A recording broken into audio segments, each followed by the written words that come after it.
The term fundamentalist has become somewhat diluted with age. For instance, Pat Robertson is not a fundamentalist in the technical sense of the term, but the fusion of conservative politics with religious ideology has caused the idea of fundamentalism to expand in the American consciousness. There is, however, a set of core beliefs that American Christian fundamentalists identify with. The first is the inerrancy of the Bible. Fundamentalists reject the idea of higher criticism, which suggests that the Bible should be interpreted within a historical context. Instead, fundamentalists see the Bible as the inspired Word of God, completely infallible, and as such not subject to the methods of interpretation that would be suitable for other historic documents. The second idea is the consistent literal interpretation of the Bible. Fundamentalists believe that the Bible is an accurate account of history, and that all the stories found in the Bible should be taken as fact unless they are explicitly stated to be parables. At first glance, these ideas seem relatively harmless. After all, they are the personal beliefs of a small number of Christians in the U.S. But if you've been paying attention to American politics these past few years, their impact is hard to miss. Because of the absolutist nature of these two concepts, their application in the real world tends to be perceived as extreme to outsiders, especially when fundamentalists adopt political strategies in an effort to change society, change which is not typically desired by the majority of Americans. Fundamentalists in the U.S. have not been formally organized since the 1930s. As a political movement, they've been largely co-opted by the Republican Party. Because of this, there is currently not an official political platform for Christian fundamentalism. But fundamentalists do still represent a voting bloc in the United States, and just like everyone else, they seek to impose their will on the system. The primary political positions of fundamentalists are based on the belief that America is a Christian nation, and that the U.S. should return to its roots of divine leadership. Reading fundamentalist literature, one gets the sense of a doomed nation that is in constant danger of incurring the wrath of God. What we saw on Tuesday, as terrible as it is, could be minuscule if in fact God continues to lift the curtain and allow the enemies of America to give us probably what we deserve. Well, Jerry, that's my feeling. I think we've just seen the antechamber to terror. We haven't even begun to see what they can do to the major population. The ACLU's got to take a lot of blame for this. Oh, yeah. And I know I'll hear from them for this, but throwing God successfully with the help of the federal court system. So it's no surprise that their politics are often reactionary in nature. Fundamentalists view secularism as a corrupting ideology, so the majority of their political efforts are an attempt to combat ideas which they believe exclude God from society at large. This reformist attitude is why fundamentalism is so compatible with conservatism, which is a political ideology that seeks to maintain traditional social institutions. Both positions advocate a return to a previous ideal state. It's a logical deduction to say, hey, there must have been a designer. You see something complicated like this world, you say, hey, must have been a designer. Evolution's not a fact. It's not even a good theory. It's not even a hypothesis. It's a metaphysical research program. It is probably no surprise to anyone with an internet connection that the fundamentalist movement opposes the teaching of evolution. Their stance on the literal interpretation of Genesis mandates the exclusion of any naturalistic theory on the origins of Earth. During the first half of the 20th century, the fundamentalist narrative on education was one of sharp religious tones.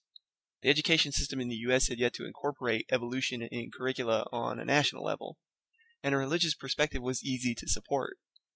However, as the nation updated its education system, and as evolution became more prominent in the classroom, the fundamentalist critique changed from a religious message to one that aspired to challenge evolution on scientific grounds.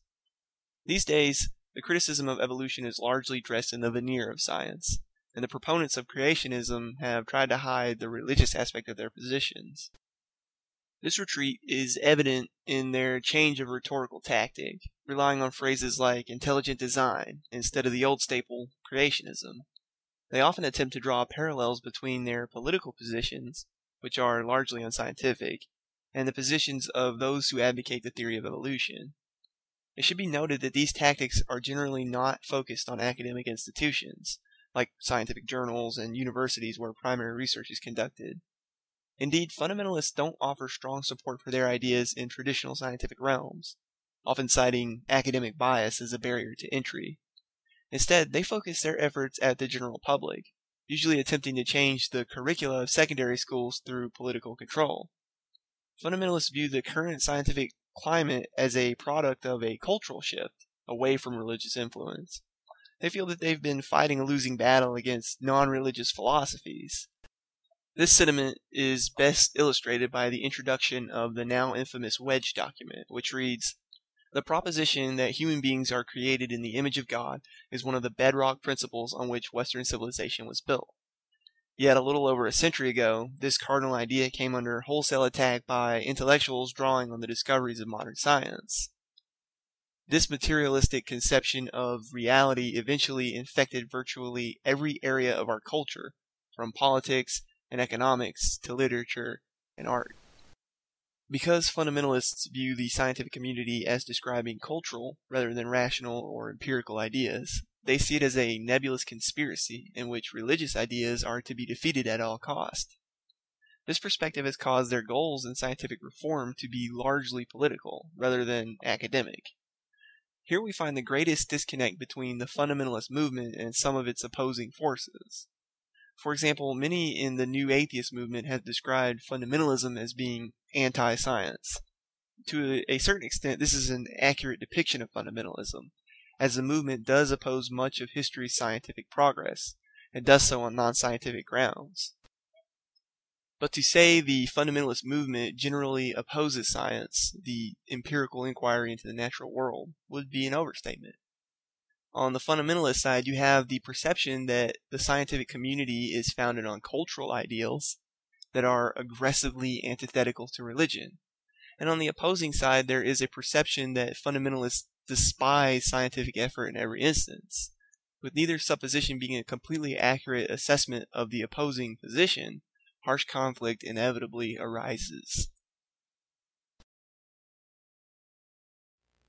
Well, let me back up and say that I would support a constitutional amendment that allows our children to pray in school anytime that they'd like. Right now, those activist judges like Sotomayor and Kagan that he put on the Supreme Court, they would continue to say that that is a decision that the Supreme Court should make.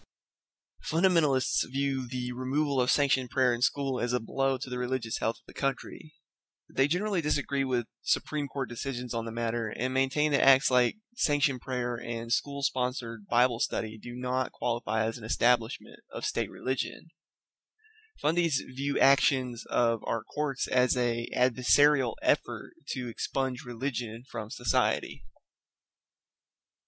Fundamentalists tend to strongly oppose the presence of other religions in their communities, especially Islam after the events of 9/11. This level of intolerance is usually greatest in small communities with a strong fundamentalist presence, but can occasionally achieve notoriety on a national level. This particular position deviates from the narrative of the fundamentalist platform. Here, the fundamentalist movement is opposed to other religious groups which often adopt the exact same political positions as fundamentalists themselves. In a purely political context, it would seem advantageous for both parties to work together to achieve their mutual goals. But in fundamentalism, the more extreme temperaments tend to prevail, though it should be noted that this xenophobic attitude is not unique to Fundys by any means. Fundamentalists are typically opposed to abortion in virtually all instances. They believe that life starts at the moment of conception and, as such, assume the rights of any human also apply to a fetus. Historically, the fundamentalist movement has taken a strong stance against the women's liberation movement, viewing it as yet another way in which secular influences seek to remove religion from society, often citing verses from the New Testament which stress a subservient role for women within a family.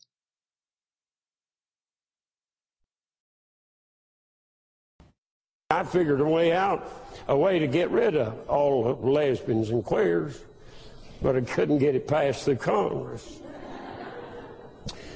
Build a great, big, large fence, 150 or 100 mile long, put all the lesbians in there, fly over and drop some food.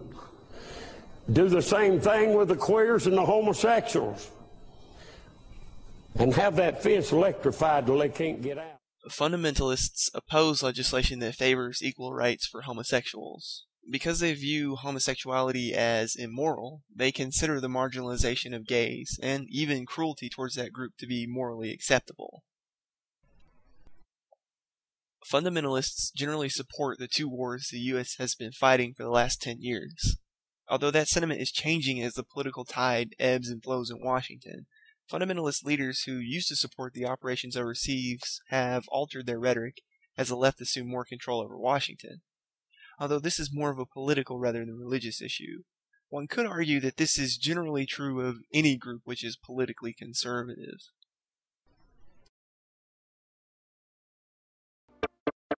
As a former pastor, I'm always on the alert to threats to the Christian faith. And make no mistake about it, environmentalism is exactly that. It is its own religion.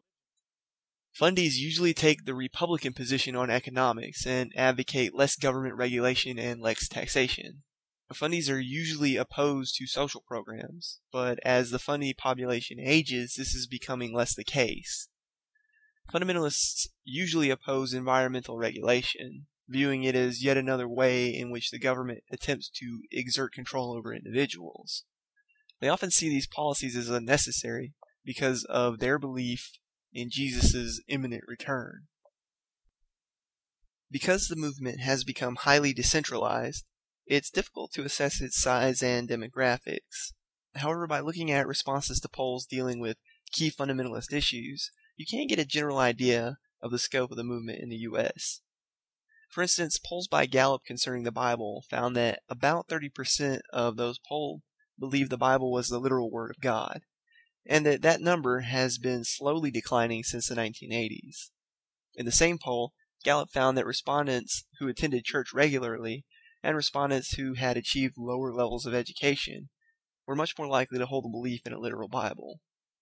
You can find a similar trend on the questions of evolution and homosexual rights, with about 30 to 40% of respondents being against these positions and a general decline in their opposition. Taken together, these polls seem to indicate that the ideals which are central to fundamentalism hold much less sway over the American people than they used to. I would have liked to have shown you statistics on the recruitment and retention of individuals in the fundamentalist movement, but as near as I can tell, they don't exist. It would be interesting, though, to find out if the fundamentalist tradition is largely passed down through generations, or if the movement bolsters its ranks with fresh converts. At any rate, I feel it's safe to say that while the movement maintains a large presence in the United States, it is in a state of decline, at least for the moment. This sentiment doesn't seem to be lost on them either. Again, reading their literature, it's easy to get a sense of retreat. They often seem to be lamenting one loss or another. For most Americans, fundies are viewed by their politics, their attempts to influence the world around them, both politically and socially. Though their work has also influenced the perception of Christianity in the United States, and religion in general. As a movement, they are by no means as organized as they once were. In fact, if I could pick one word to describe the fundamentalist movement today, it would be decentralized. This is in stark contrast to the movement as it was in the 20s and 30s. Back then, the movement was robust on a national level, with its own educational centers and a formally organized political structure. While the ideals of fundamentalism remain important to a significant number of Christians in the U.S., the movement itself has been relegated to small, grassroots campaigns and local initiative. In recent memory, there have been attempts to change this. Several institutions have been created to focus on certain issues, most notably evolution, but they typically lend support to local groups and yield very little influence on politics at a national level. And so it goes with most militant movements. Radical groups tend to be highly factitious, and that decentralization does not lend itself to a strong political influence. Perhaps that's why their voices have become muted over the decades.